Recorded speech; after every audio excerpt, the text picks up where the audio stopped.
Juan Manuel y en este caso vamos a hablar sobre el Launch Control. ¿Para qué sirve? ¿Cómo funciona? Etcétera. Este video, al igual que la gran mayoría del último conjunto de videos, los hice en base a lo que ustedes me fueron pidiendo, así que si tienen ganas de saber algo sobre algún tema en particular, sea performance, tecnología, ingeniería, relacionado con los motores y en especial con las motos, lo pueden pedir y con todo gusto lo vamos a ir haciendo.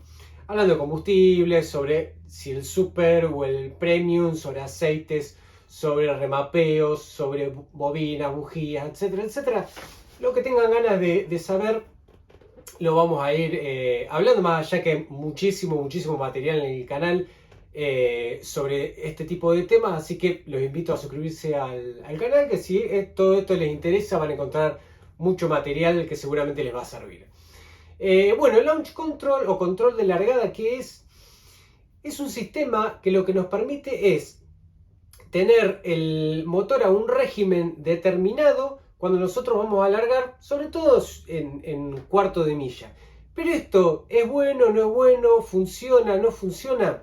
La realidad es que es ideal para motores con turbo, y ahora voy a explicar por qué, y motores con control de tracción. Y ahora voy a explicar por qué. Esto se utiliza en motos, se utiliza en autos, hay dispositivos que se pueden agregar. Está muy trillado este tema, hay muchas formas diferentes, el mecanismo es más o menos igual, pero a veces está asociado al freno cuando es un vehículo automático, al embrague cuando es un vehículo manual o tiene un pulsador y punto. ¿Qué es lo que hace?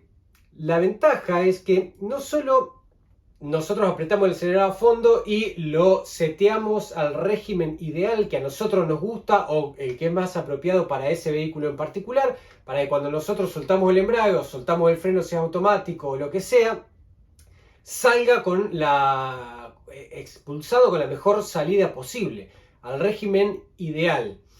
Pero ¿qué pasa? Si el motor no tiene control de tracción, va a empezar a patinar en lo loco, pues nosotros vamos a tener el pie en el acelerador a fondo, vamos a soltar el embrague, se va a desactivar el launch control, estamos con la pata a fondo, va a empezar a patinar y eso nunca es bueno, por supuesto. Ahora si tenemos control de tracción, el control de tracción, y también tenemos explicado cómo funciona el control de tracción, es algo simple pero muy interesante, también lo puedes ver en un video que no está muy lejos.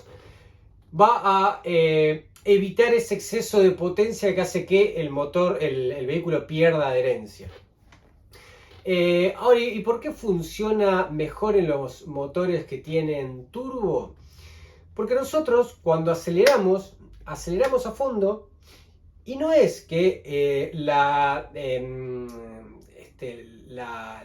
EQ o sea, la computadora del motor va a decir, bueno, quiere estar a 3000 vueltas, bueno, lo lleva a 3000 revoluciones y listo. No, lo que hace es, abre la mariposa de la admisión completamente, pues tenemos el pie a fondo y la abre completamente, la inyección se mantiene mandando combustible al 100%, y lo que se interrumpe son los saltos de chispa. Entonces, ¿qué pasa? Lo seteamos a 5000 revoluciones, bueno, va a estar entre 5100 y 4900, pongámosle, cortando. Bam, bam, bam, se embala 5100, corta, baja 4900, se embala de vuelta, corta y así.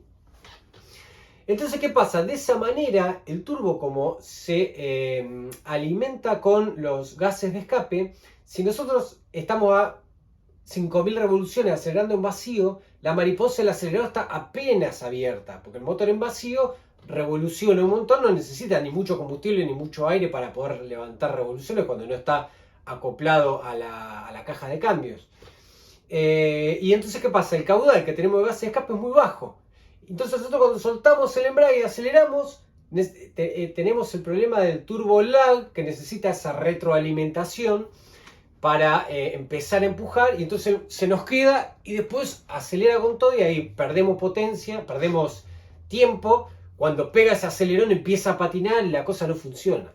Entonces en motores con turbo y con control de tracción, el launch control es ideal. Ahora, ¿es lo más profesional? Bueno, teniendo turbo está bueno utilizarlo, pero después es mucho más quizás del purista no utilizar ni eso, ni utilizar control de tracción, desactivan todo y vos lo vas manejando con el acelerador y vas dosificando la potencia, y por ahí está un poco la gracia del cuarto de milla, ¿no? No acelerar a fondo, tener un control que no deja que patine, otro control que mantiene las revoluciones, otro control que nos lleva derecho, como que no tiene mucho sentido, para eso te bajás del auto y que corra solo. Pero bueno, son todos sistemas que se utilizan así. Y para relacionarlo un poco, se usa también el anti-lag, que lo que hace es lo mismo. Uno cuando aprieta el embrague mantiene la mariposa abierta a fondo, la inyección dándole, corta el encendido para que no se embale, pero mantiene el turbo con carga. Entonces nosotros llegamos a una curva, metemos embrague, se acelera, pam, pam, pam, cuando ponemos el cambio y soltamos, el turbo está con toda la energía. Y ahí, si nosotros venimos en una curva a 100 km por hora y metemos el cambio que tenemos que tener y el turbo está bien cargado, ya no vamos a tener el problema de que empiece a patinar, a menos que tengamos un motor de 600 caballos. Así que bueno, esto es todo con respecto al launch control o control de largada. Si les pareció interesante, le dan un like, fantástico, que es el parámetro que tiene YouTube para decir, bueno, el video a la gente le gusta o no le gusta, y por ahí lo muestro un poco más y hace que el canal tenga un poco más llegada. Así que súper agradecido si es así. Y si no, por supuesto, si les pareció que no es interesante, le pueden dar un dislike tranquilamente para generar el efecto contrario. Yo lo que intento hacer siempre es que el material sea interesante, pero bueno, son ustedes los que definen. Así que bueno, de esta manera concluyo con el informe y nos vemos en el próximo video de AAA.